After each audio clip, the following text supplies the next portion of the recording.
everyone and welcome back to my channel. So today we're going to be looking at mixtures and separating them in chemistry. So first of all, what is a mixture?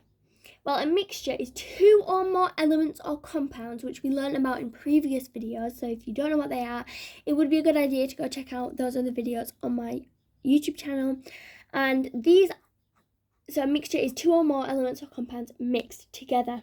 But what is the difference between a compound and a mixture?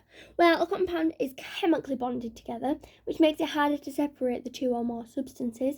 And a mixture is not chemically bonded together and can be separated easily. So we're going to look at the methods of separating them. So this is what they look like. So we've got a mixture of compounds here, and we've got a mixture of elements. Okay. So they look a lot different. Now, you're probably wondering why here there's the blue ones are travelling around in pairs. That means it's probably a gas. Because gases travel around in pairs, but most gases travel around in pairs. So things like hydrogen, oxygen. So that's why you see like sometimes you've got H2O, O2, okay, because the gases and they travel around in pairs. So liquids that don't mix are described as immiscible. Mixtures can be separated. So let's take a look at some ways. So the three main ways are chromatography, filtration and crystallization, which is basically like evaporation and condensing, and distillation. So let's look at some keywords before we look at the methods. So a solvent. A solvent is a substance that is dissolving.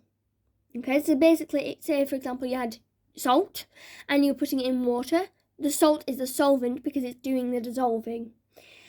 Insoluble means it's unable to dissolve. Solute or solute is the substance that the solvent is dissolving in. So again, back to our salt water example, you put the salt in the water and the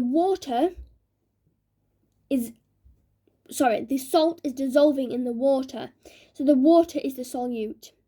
Now, soluble is the complete opposite of insoluble. It is able to dissolve. So, chromatography.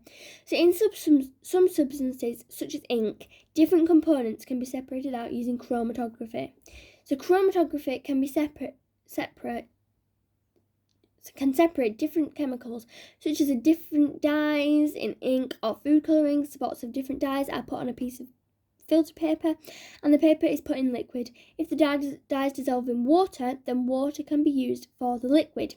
If the dyes do not dissolve in water, a different liquid, ethanol, must be used. So, what happens?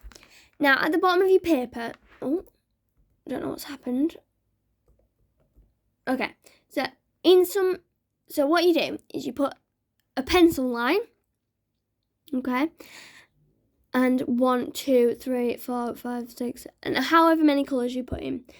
And it has to be pencil because the pencil will not interact with the dissolving. It won't dissolve. It'll stay there and it won't dissolve. So that's why we use pencil instead of pen or ink, okay?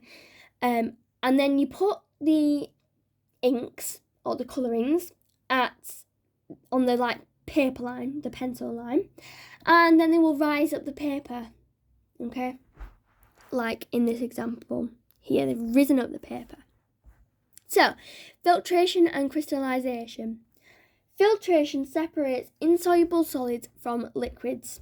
So you get a funnel and a beaker and some filter paper. You pour the mixture through the filter paper and you fold the filter paper so that it's round, and then it goes sort of like a cone shape. So you pour the mixture through the filter paper and it won't let the big solvents through. And then crystallization or evaporation, and basically this is the same thing, and they are separate, and they separate soluble solids from solutions and mixtures. So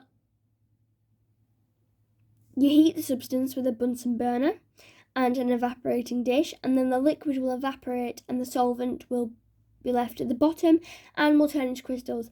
Now, thinking back to the salt water example, you have some salt water and you heat it, okay? It's fully dissolved in, okay? And, you know, it's the solvent is the soluble is able to, you know, dissolve, and we heat it up, and the solvent and the solute have different boiling points. So basically, the liquid will evaporate first, okay, and then the solvent will be left at the bottom to form crystals, okay. So finally, distillation. Now distillation is more for higher levels, like, I don't know, like year 8, but we will take a quick look at it, okay. So simple distillation is used for separating a liquid from a solution.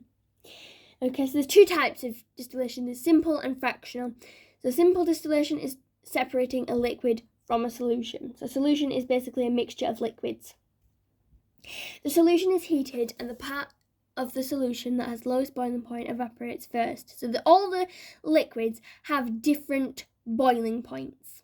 Okay, so they will all evaporate at different points.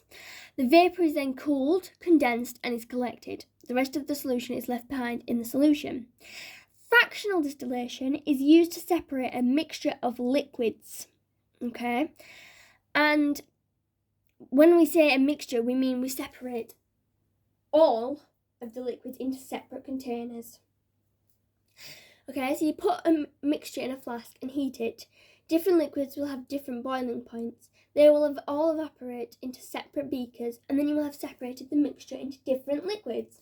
Okay, so that's just a quick overview of it. In year 8, we will go through a full sort of lesson, okay, and just reaffirm that knowledge. So, worksheets. Have a go at filling in the blanks. Pause the video. Okay, and state whether each statement is true or false. Okay, let's have a look at the answers.